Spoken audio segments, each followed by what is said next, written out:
उन फरिश्तों की कसम जो डूब कर काफिरों की जान खींच लेते हैं, और उनकी जो मोमिनों की जान आसानी से निकालते हैं, और उनकी जो तैरते हुए जाते हैं फिर लपक कर आगे बढ़ते हैं। फिर दुनिया के कामों का इंतजाम करते हैं कि वो दिन आकर रहेगा जिस दिन वो जलजला आएगा, फिर उसके पीछे और जलजला आएगा। उस दिन लोगों के दिल खौफसदा होंगे और आंखें झुकी हुई।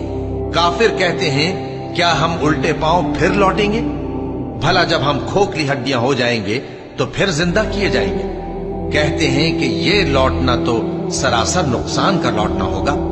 तो बस वो एक डांट होगी, उस वक्त वो सब मैदान हश्र में आ जमा होंगे। भला तुमको मूसा की हिकायत पहुंची है जब उनके परवरदिगार ने उनको पाक मैदान यानी तुआ में पुकारा और हुक्म दिया कि फिरौन के पास जाओ कि वो सरकश हो रहा है।